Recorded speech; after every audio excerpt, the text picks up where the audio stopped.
नमस्कार, स्वागत है आपका मुनाफे की मंडी में, जहां हम आपको कमोडिटी मार्केट की तमाम खबरें बताएंगे, साथ ही आपके लिए बेहतरीन ट्रेनिंग कॉल्स भी लेकर आएंगे। सबसे पहले अपने मेहमानों से आपका परिचय करवा दे। राजीव कपूर है हमारे साथ ट्रस्ट लाइन सिक्योरिटीज से, दिव्या गगलानी है एक्सिस सिक्योरिटीज से, जिगर त्रिवेदी है रिलायंस सिक्योरिटीज से। आप तीनों मेहमानों का स्वागत है। आप सभी के पास आएंगे, उससे पहले टॉप 10 खबरें देख लेते कि आज अहम खबर क्या है। गोल्ड और सिल्वर की, जैसी हमने हेडलाइन में बात की थी, आज चांदी में दायरे में कारोबार हो रहा है। गोल्ड में भी बहुत ज्यादा तेजी नहीं है, 150 रुपए की तेजी यहां पर दिख रही है। क्रूड हालांकि शुरुआती कारोबार में तेजी दिख रही थी, लेकिन अब वो तेजी धीरे धीरे कम होती जा रही है। ब्रेंट अब 80 के नीचे आ चुका है। नेचुरल गैस की बात करें तो यहां पर भी अब दबाव बढ़ गया है, 490 के नीचे MCX पर नेचुरल गैस का भाव आ गया है। कॉपर पर भी हल्की कमजोरी है, 705 के आसपास। बाकी बेस मेटल्स ही कमजोरी के साथ या दायरे में कारोबार कर रहे हैं। एग्री में मेहनता की बात करें तो सरकार की पॉलिसी से यहां पर सपोर्ट मिल रहा है, 1000 रुपए के आसपास MCX पर मेंथा ऑयल कारोबार कर रहा है। कॉटन हालांकि दिसंबर का वायदा है 30,100 के आसपास, अब इसका मतलब है नहीं, नए वायदा जो जनवरी में नया कॉन्ट्रैक्ट होगा उसको लेकर नोटिफिकेशन जल्द जारी हो सकता है। इस पे हमने कल CPI से बात भी की थी, उन्होंने कहा था कि जल्द इसको लेकर नोटिफिकेशन जारी हो सकता है। इसकी पूरी रूपरेखा नए कॉटन वायदा की तैयार हो चुकी है। हल्दी, जीरा और धनिया। हल्दी की बात करें तो आज जबरदस्त तेजी दिख रही है, 7,700 के ऊपर।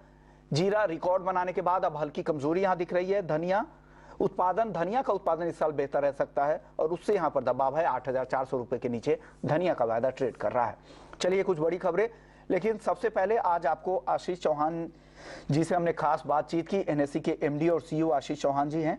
उनसे हमने पूछा था कि NSE 3-4 साल हो गए कमोडिटी मार्केट में उतरे हुए, क्या तैयारी, क्या कुछ नए प्रोडक्ट लाने की तैयारी है और पहुंच क्या कमोडिटी मार्केट में बढ़ाने की तैयारी है, क्या कहा उन्होंने, आइए सुन लेते हैं। कमोडिटी में उम्मीद करें क्या कमोडिटी का दायरा NSE के प्लेटफॉर्म पे बढ़ेगा और नए प्रोडक्ट आने वाले दिनों में देखने को मिलेगा NSE पर भी?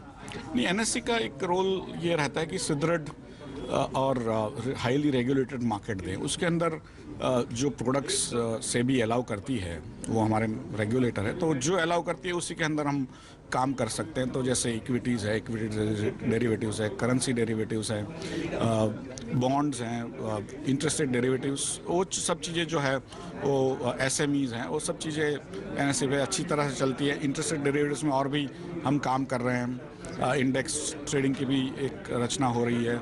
स्पॉट गोल्ड की अब सेबी ने सुविधा दी है, तो उसके अंदर भी हम जाना चाहते हैं। इलेक्ट्रिसिटी फ्यूचर्स वगैरह की बात चल रही है, जब भी वो आएंगे उसके अंदर भी जो है NSE बढ़ चढ़ के हिस्सा लेगा। और जैसा आपने कहा, कमोडिटीज़ में NSE कोशिश कर रही है पिछले 3-4 सालों से, आगे भी कोशिश जारी रहेगी और अल्टीमेटली जो प्रतिसाद जो ट्रेडर्स हैं, निवेशक से जब मिलता है, वो अच्छी बात है। ओके, यानी NSE के MD और CEO से खास बातचीत करते हुए उन्होंने कहा कि कमोडिटी में भी लगातार कोशिश जारी है और जैसे जैसे रेगुलेटर से मंजूरी मिलती है उस हिसाब से वो नए प्रोडक्ट लॉन्च करते हैं और स्पॉट गोल्ड में उतरने की तैयारी है। स्पॉट गोल्ड में ट्रेड कैसे होता है? जैसे आप फिजिकल गोल्ड को आप वॉल्ट में जमा करते हैं, उसके बदले आपको EGR जारी किए जाते हैं, इलेक्ट्रॉनिक गोल्ड रिसीट जारी किए जाते हैं। उस इलेक्ट्रॉनिक रिसीट की ट्रेडिंग होती है शेयर्स की तरह। तो वो स्पॉट गोल्ड में, स्पॉट एक्सचेंज जो होंगे, जो गोल्ड के स्पॉट एक्सचेंज की जो सुविधा देंगे, NSE हो या BSE हो, उस पर आप EGR के जरिए ट्रेड होगी गोल्ड स्पॉट में। चलिए आगे बढ़ते हैं, वायदा बाजार की बात कर लेते हैं। हमारे साथ जिगर हैं, राजीव जी हैं, दिव्या गगलानी हैं। जिगर, क्या लग रहा है गोल्ड और सिल्वर में क्या सलाह दे रहे हैं आज इन स्तरों पर? हालांकि आज दायरे में कारोबार कर रहा है, लेकिन एक अच्छी तेजी आ चुकी है इन स्तरों पर। गोल्ड में खासकर क्या सलाह है? गुड मॉर्निंग विश्व मोहन जी, जैसा कि आपने बताया कि अच्छी खासी तेजी हमने देख ली है, especially since we are talking about gold and silver. हमने अक्टूबर-नवंबर में एक अच्छा एक रैली देखा था, $1800 के आसपास अब मार्केट स्टेबलाइज हो चुका है। See at least in the international market we are approaching holiday season.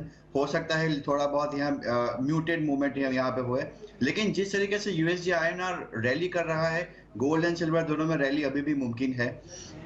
December month में हमने itself gold has rallied by around 3% at least। COMEX gold की मैं बात करता हूं तो, एंड मुझे लग रहा है $1805 के लेवल्स यहाँ पे मुमकिन है। ये this is going to be the second last week of 2022। मुझे लग रहा है 2022 के प्राइसेस $1800 या स्लाइटली उसके ऊपर ही क्लोज होंगे।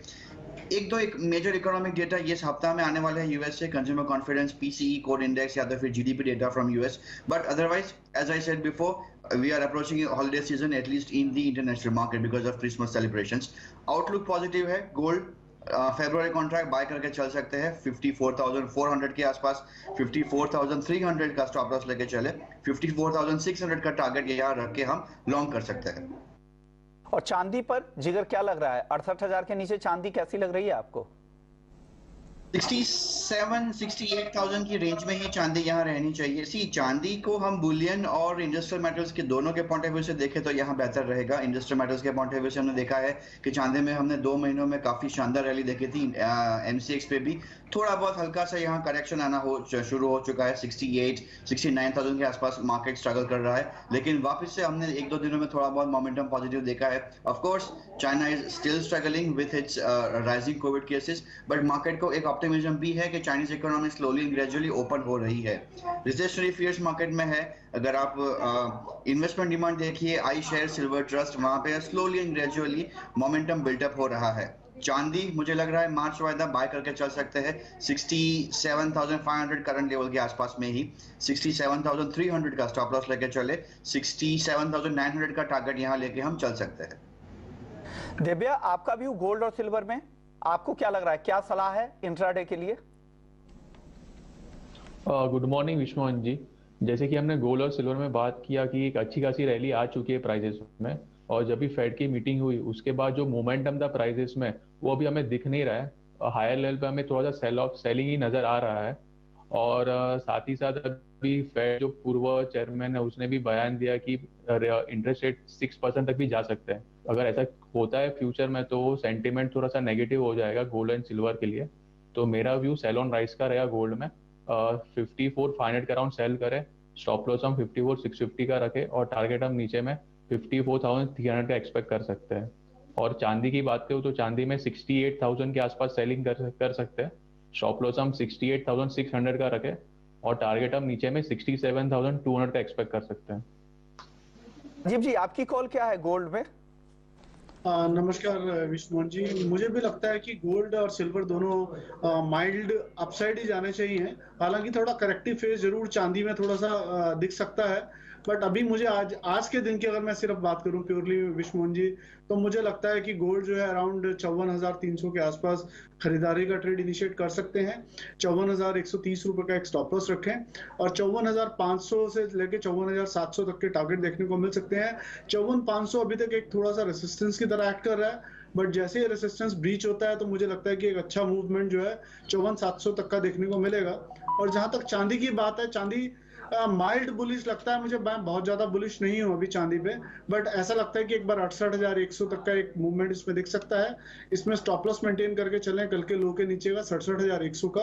अदरवाइज अगर मीडियम टर्म पॉइंट की बात करें तो अगर 65 65.5 के आसपास चांदी मिल जाती है तो आई थिंक एक अच्छा ट्रेड बनेगा बाय साइड में फॉर पोजिशनल बेसिस. जी, क्रूड की बात कर लेते हैं. क्रूड में हर तेजी पर आप बिकवाली देखने को मिल रही है. आज भी शुरुआत हालांकि तेजी के साथ हुई थी, लेकिन अब देखिए 6,290 पे आ गया MCX क्रूड. क्या लग रहा है, क्या करना चाहिए क्रूड में? राजीव जी. क्रूड में मुझे ऐसा लगता है कि जो मोमेंटम बना है लोअर स्तरों से अराउंड 5850 के आसपास से, और वो जाके कटेल हुआ 6400 के आसपास. अब 6400 से और 6100 मुझे लगता है कि एक अच्छा एक जो है कंसोलिडेशन फेस हो सकता है. इसके पीछे 2-3 फंडामेंटल कारण भी हो सकते हैं, जैसे यूएस की तरफ से फिर से स्ट्रैटेजिक रिजर्व को बढ़ाने की बात की जा रही है, वो एक सपोर्टिव रोल प्ले करेगा. प्लस ओपेक प्लस कंट्रीज भी कमिटेड है to balance the supply demand equation. और दूसरा एक चाइना है जो मेजर एक कंज्यूमर भी है. हालांकि उसकी इकोनॉमी रीओपन होने की कोशिश कर रही है, बट अभी भी वहां पर कोविड केसेस को लेकर चिंताएं बनी हुई हैं. तो उसके कारण भी थोड़ा कमोडिटीज क्रूड के जो है डिमांड को लेकर थोड़ा सा कंसर्न बने हुए हैं. बट मुझे टेक्निकली भी ऐसा लगता है कि अराउंड 6240 6220 अगर आज के दिन में मिले तो खरीद के ट्रेड इनिशिएट कर सकते हैं. 6150 के स्टॉप लॉस से 6360 का टारगेट रख सकते हैं. और अगर पोजिशनल बेस की बात करूं विष्णुमोहन जी, अगर 6450 के स्तर के अगर ऊपर क्रूड अगर सस्टेन कर जाता है तो मुझे लगता है कि एक 6700 6750 का भी एक आगे का दायरा ओपन हो जाएगा। बट अभी फिलहाल ऐसा लगता है कि 6100 से लेकर और 6400 के एक दायरे में क्रूड को ट्रेड करना चाहिए। दिव्या, आपकी कॉल क्या है कच्चे तेल में? आज क्या सलाह दे रहे हैं क्रूड में आप? कच्चे तेल की बात करें तो हमने एक अच्छी खासी रैली देखने मिली लास्ट वीक, 5% ऊपर था। ये वीक हमें एक मजबूती देखने मिल रही है 1% में। पर अगर मैं फंडामेंटल्स की बात करूं तो अभी भी फंडामेंटल्स जो है प्राइसेस के लिए थोड़ा सा वीक ही है। नो डाउट चाइना जो है ओपनिंग अप हुआ है तो उसका असर हमें प्राइसेस पे दिख रहा है।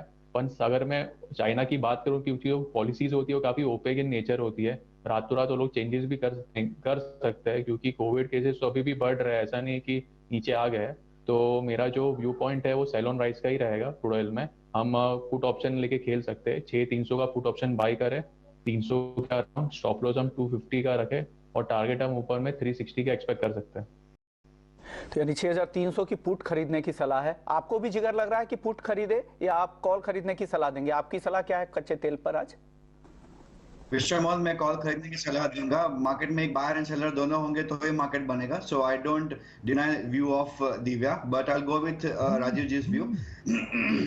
सो मुझे एक ही चीज लग रही है, और एक जो एडिशनल यहाँ पे पॉजिटिव हो सकता है क्रूड के लिए, कल जो इन्वेंटरी आने वाली है it is expected to come on a lower side. और बाकी के जो भी सपोर्टिव फंडामेंटल्स है वो राजीव जी ने यहाँ डिस्कस कर ही लिए है। So I directly go to the call. I am quite positive for crude oil. मुझे लग रहा है 70-72 डॉलर्स के आसपास WTI में एक कंसोलिडेशन, एक सपोर्ट क्रिएट हो रहा है एंड प्राइसेस में go till the levels of 80 in WTI in near future. January contract MCX पे बाय करके चल सकते हैं 6275 के आसपास। 6200 का स्टॉप लॉस लेके चले, 6450 का टारगेट लेके यहाँ चल सकते हैं। ऑप्शन में स्ट्रेटेजी रखनी है, 6400 के कॉल ऑप्शन बाय करके चले around current levels of 275, 220 should be the target, 230 to 330, 350 should be the target for that 6200 call option, 6400 call option. अगर आप जिगर को फॉलो करते हैं तो 6400 के स्ट्राइक की कॉल ऑप्शंस आप खरीद सकते हैं 275 के आसपास। 350 का टारगेट है और 220 का उस प्रीमियम के लिए स्टॉप लॉस आपको लगाना है। वहीं दिव्या को लग रहा है कि आपको पुट खरीदने की सलाह दिव्या दे रहे हैं, और दिव्या को लग रहा है कि आप पुट खरीद कर जाए 6300 के स्ट्राइक की पुट खरीदे 300 रुपए पे, 250 का स्टॉप लॉस और टारगेट है 360 का। हालांकि अलग अलग राय हैं लेकिन जानकार अलग अलग है। जिगर, इसमें से कुछ बैलेंस व्यू निकल सकता है क्या बीच का? बीच का रास्ता निकलना है, go with the trend. Current level is around 60 to 90 plus by 40 points. So I will go with the trend, I will go long at the current levels. Divya, आप क्या कहेंगे? अगर चार्ट पैटर्न की बात करें तो lower top lower bottom formation हो रहा है, तो मेरे हिसाब से लॉन्ग टर्म ट्रेंड अभी फिलहाल सेलिंग का ही दिख रहा है। नो डाउट एक पुल बैक हमें देखने मिला है, पर मेरे हिसाब से थोड़ा सा सेल ऑन राइस का ही मुझे व्यू दिख रहा है। तो फ्यूचर्स भी हम शॉर्ट कर सकते हैं सेल ऑन राइस पे, कौन से भी रैली आती तो हमें शॉर्ट करके चले। चलिए, अलग अलग व्यू है दोनों एक्सपर्ट्स का। नेचुरल गैस को लेकर दिव्या क्या सलाह दे रहे हैं आज आप? विष्णु जी, नेचुरल गैस काफी चंचल कमोडिटी है। उसके जो वेदर फोरकास्ट आता है वो भी काफी ऊपर नीचे होता रहता है, कभी माइल्ड आता है कभी हार्श आता है, तो बहुत ही ज्यादा वॉलेटिलिटी उसमें दिख रही है। तो मेरा जो कॉल है उसमें स्ट्रिक्टली टेक्निकल बेस्ड होगा। 480 का कॉल ऑप्शन हम बाई कर सकते हैं 20 के अराउंड, स्टॉप लॉस हम 15 का रखें और टारगेट हम ऊपर में 26 का रख सकते हैं। ओके, यानी 480 के कॉल ऑप्शंस खरीदने, 480 के स्ट्राइक की कॉल ऑप्शंस खरीदे। इसमें जिगर आप सहमत है? आपको लग रहा है कि कॉल खरीद कर जाना चाहिए या फ्यूचर्स में लॉन्ग करें? दिसंबर कॉन्ट्रैक्ट शॉर्ट करके चल सकते हैं यहाँ पे करंट लेवल पे ही, या तो फिर 489 के आसपास। 495 का यहाँ स्टॉप लॉस लेके चले। मुझे 478 475 के लेवल्स दिख रहे हैं यहाँ पे। जीव जी, अब आपके पास है, क्योंकि एक बाई और एक सेल कॉल आ रही है। कॉल ऑप्शन खरीदने की सलाह दिव्या गगलानी की तरफ से आ रही है। जिगर बता रहे हैं कि आप यहाँ पर शॉर्ट करके जाए, आप क्या सलाह दे रहे हैं? देखिए विश्वमोहन जी, अगर मैं बिल्कुल प्योरली टेक्निकल्स पे बात कर लेते हैं, अराउंड 580 से ये ट्रेंड जो है वापस डाउनवर्ड स्टार्ट हुआ। कल गैप डाउन ओपनिंग हुई और वहां से फिर गिरावट देखने को मिली, और कल करीबन बिल्कुल निचले स्तर के आसपास बंद हुआ नेचुरल गैस और वहीं ओपन हुआ है। मुझे लगता है कि थोड़ा सा ये जो डाउन ट्रेंड है 1-2 दिन के लिए कंटिन्यू रह सकता है, हम आने वाले समय में 460, 655 ऐसे प्राइसेस देख सकते हैं नीचे में। मैं थोड़ा सा पुट के साथ जाना पसंद करूंगा। अराउंड 480 की पुट को 13 रुपए के स्तर के आसपास खरीदा जा सकता है। स्टॉप लॉस मेंटेन करना 8 रुपए का, 25 रुपए का इसमें टारगेट रख सकते हैं। थोड़ा करेक्शन पे इसलिए पुट खरीदने के लिए कह रहे हैं कि अगर यहाँ से जो गिरावट, अगर इसकी शॉर्ट कवरिंग रैली आती है तो उस दौरान ये पुट खरीदनी चाहिए, जिससे कि थोड़ा रिस्क भी कम हो जाए। और 5 रुपए का एक छोटा स्टॉप लॉस रहेगा 8 रुपए के स्तर के आसपास। 13 का खरीदा, 5 का स्टॉप लॉस है और 12 रुपए का इसमें पोटेंशियल हमें दिख रहा है अपसाइड में, तो रिस्क रिवॉर्ड के हिसाब से भी बेहतरीन है। प्लस हम अभी करंट ट्रेंड के साथ जा रहे हैं जो भी एस्टेब्लिश हुआ है पिछले 2-3 दिन में। ट्रेंड के साथ राजीव जी और जिगर जाना चाह रहे हैं। 480 के स्ट्राइक की पुट खरीदने की सलाह है और जिगर को भी लग रहा है कि यहाँ पर शॉर्ट करके जाना चाहिए। हालांकि वो दिव्या गगलानी को लगता है कि यहाँ पर कॉल खरीद कर जाए। दिव्या, आपकी टॉपिक बेस मेटल्स में क्या है आज? बेस में टॉपिक कॉपर और जिंक पे रहेगी। दोनों में बाय करना चाहूंगा। कॉपर में अगर बेस मेटल की मैं बात करूं तो भी फंडामेंटल्स मिक्स आ रहे हैं, पॉजिटिव भी हो रहा है, नेगेटिव भी है। तो और कॉपर एक दायरे में ट्रेड कर रहा है काफी टाइम से, 710 से लेके 695 तक। तो जब तक ये रेंज इंटैक्ट है तब तक हम buy on dip strategy use कर सकते हैं कॉपर के अंदर। 702 के अराउंड बाय करें, स्टॉप लॉस हम 698 का रखें और टारगेट हम ऊपर में 707 का एक्सपेक्ट कर सकते हैं। और दूसरी जो मेरी टॉपिक जिंक की रहेगी, जिंक में हमने एक अच्छा खासा करेक्शन देखने मिला है, उसमें मेरा प्योर टेक्निकल कॉल है। 266.50 के अराउंड आता है तो वहाँ पे बाय करके चले, स्टॉप लॉस हम 265 का रखें और टारगेट हम ऊपर में 268.50 का मेंटेन रखें।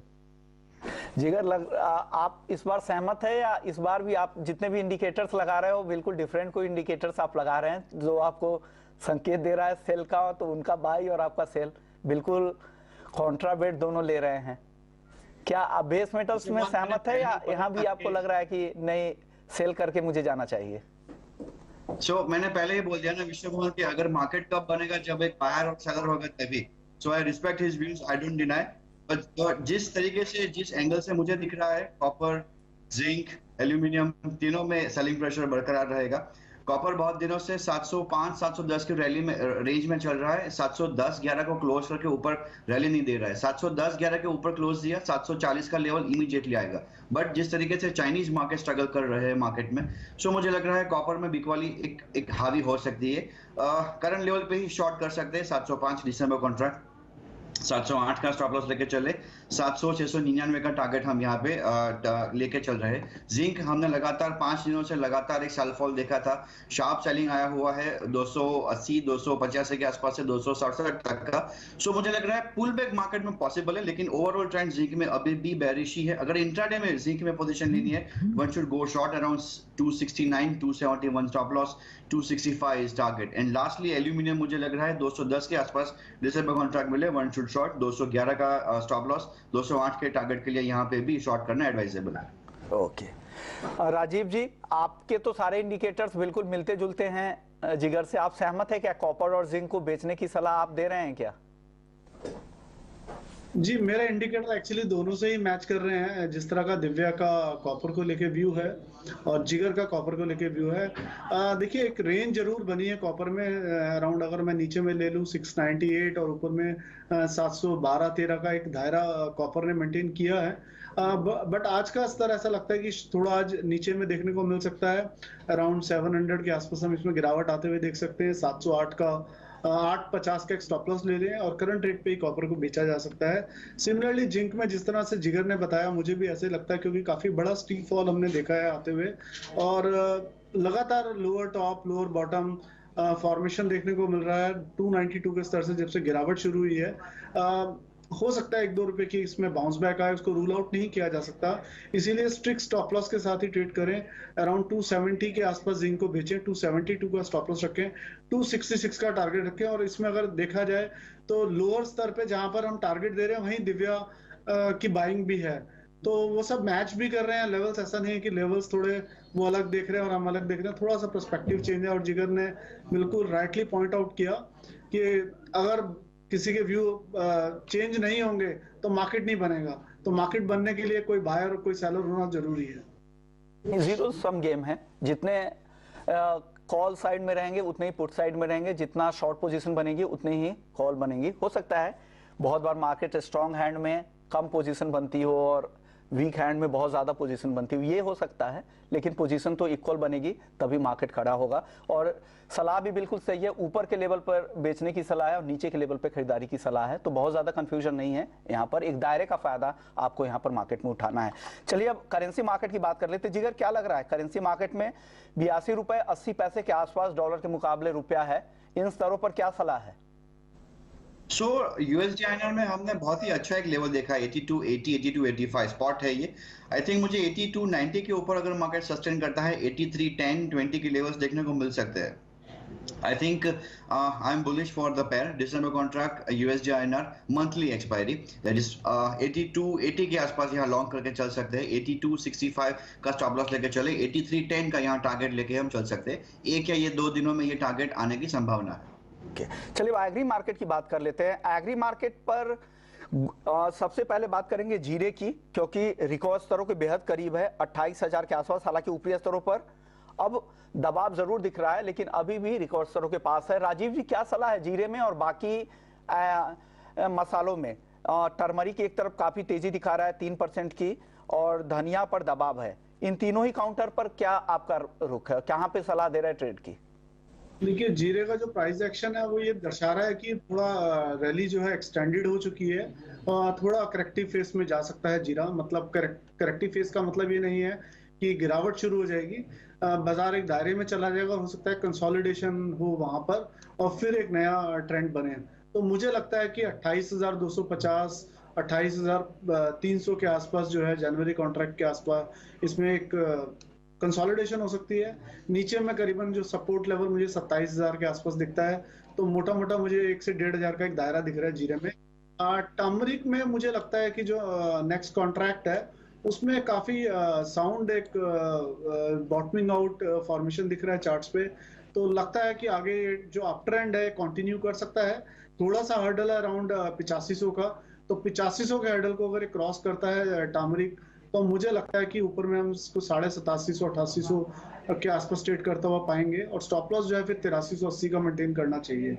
और जहां तक धनिया की बात है, धनिया देखिए काफी बड़ी गिरावट ऑलरेडी दर्ज कर चुका है, तो फिलहाल यहाँ पर कोई मेरे ख्याल से ट्रेड ना लेना ज्यादा अच्छा रहेगा। थोड़ा वेट करना चाहिए, मार्केट को एक फर्दर एक इंडिकेशन देना चाहिए। ओके, चलिए मुनाफे की मंडी को यहीं समेटते हैं। शुक्रिया राजीव जी आपका, जिगर आपका, दिव्या गजलानी आपका। और इस शो में फिलहाल इतना ही, लेकिन आप बने रहिए हमारे साथ। ब्रेक के बाद आपके लिए लेकर आएंगे एफएम जंक्शन। नमस्कार।